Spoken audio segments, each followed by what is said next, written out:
జంతు సంక్షేమం కోసం పోరాడే క్రీడాకారుడు డాక్టర్ పుణ్యమూర్తి నటేశన్. పద్మశ్రీ 2026. తంజావూరు జిల్లాలోని వల్లం అనే అందమైన గ్రామం ఉంది. 1960లలో ఒక వ్యవసాయ కుటుంబంలో ఒక బాలుడు పెరిగాడు. అతనికి స్పోర్ట్స్ అంటే ఎంతో ఇష్టం. అథ్లెటిక్స్ మరియు హాకీలో ఒక తారగా వెలుగొందడం అతనికి కల. ఆ కుటుంబంలో కళాశాలకు వెళ్లిన మొదటి వ్యక్తి అతనే. తన తాతగారికి ఎంతో సన్నిహితంగా ఉండేవాడు. నా కాలేజీ చదువుల కోసం మా తాతగారి ఆశీర్వాదం తీసుకోవడానికి వెళ్ళినప్పుడు ఆయన రైతులకు ఉపయోగపడేది ఏదైనా చదువుకు అని చెప్పారు. అదే నా జీవితంలో ఒక మలుపు. ఆ సమయంలో నాకు BSc అగ్రికల్చర్ మాత్రమే తెలుసు. పశువైద్య శాస్త్రం గురించి ఏమీ తెలియదు. నా స్నేహితుడు తోటి విద్యార్థి వీరపాండ్యన్ నాకు పశువైద్య శాస్త్రాన్ని పరిచయం చేశాడు. 1970ల మధ్యలో యువ పుణ్యమూర్తి మద్రాసు వెటనరీ కాలేజీలో చేరారు.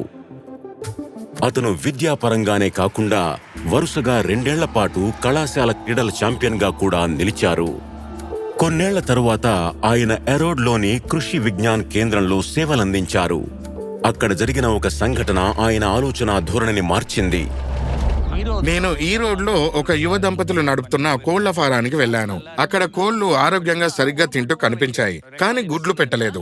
రికార్డుల ప్రకారం కోళ్లు చిన్నగా ఉన్నప్పుడు వాటికి కాక్సోడియాసిస్ అనే పరాన్నజీవి వ్యాధికి మందు ఇచ్చారు.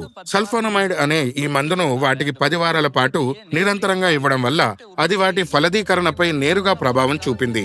ఫలితంగా గుడ్లు పెట్టలేదు. భవిష్యత్తు కోసం మనం యాంటీబయాటిక్స్ ను కాపాడుకోవాలంటే వాటిని తెలివిగా వాడాలి అనే విషయం నాకు అర్థమైంది. ప్లాంట్ ఇంటెలిజెన్స్ అనే భావనను అర్థం చేసుకున్న డాక్టర్ పుణ్యమూర్తి జంతువులలో వ్యాధులను నివారణకు చికిత్స చేయడానికి ఔషధ మొక్కలను ఉపయోగించడం ప్రారంభించారు.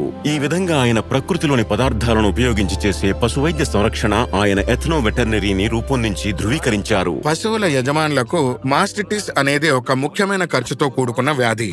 దీనికి ఒక కలబంద ఆకు, 2 పిడికెళ్ల పసుపు, చిటికెడు నిమ్మకాయ ఉపయోగించి ఎలాంటి ఇతర ఔషధ ఆధారిత సంరక్షణ లేకుండా విజయవంతంగా చికిత్స చేయవచ్చు. ఆయన సూచించిన చికిత్సలు లక్షలాది ఆవులకు, రైతులకు ప్రయోజనం చేకూర్చాయి. జంతువులలో 34 రకాల ఆరోగ్య సమస్యలకు వర్తించే 5 సులభమైన నివారణను రూపొందించారు. పశువైద్యునిగా శుభ్రమైన పాలు, గుడ్లు, మాంసం అందించడం ఎంత ముఖ్యమో నేల ఆరోగ్యాన్ని కాపాడడానికి శుభ్రమైన పేడ, మూత్రాన్ని అందించడం అంతే ముఖ్యం. భవిష్యత్తు కోసం యాంటీబయాటిక్స్ ను సంరక్షించడం కూడా అంతే ముఖ్యం. ఎథ్నో వెటర్నరీ మెడిసిన్ ద్వారా యాంటీబయాటిక్స్ ను సంరక్షిస్తాము. డాక్టర్ పుణ్యమూర్తి పరిశోధన ఫలితాలన్నీ ఉచితంగా అందుబాటులో ఉన్నాయి. నేషనల్ డైరీ డెవలప్మెంట్ బోర్డు లక్షలాది రైతులకు ఆయన సేవలను అందించింది. దీనివల్ల వారు ఎంతో ప్రయోజనం పొందారు. మనసులో నేను ఒక క్రీడాకారుణ్ణి, అందుకే నా పనిని నేను ఇష్టంతో చేస్తాను. డాక్టర్ పుణ్యమూర్తి నటేశన్, పద్మశ్రీ 2026.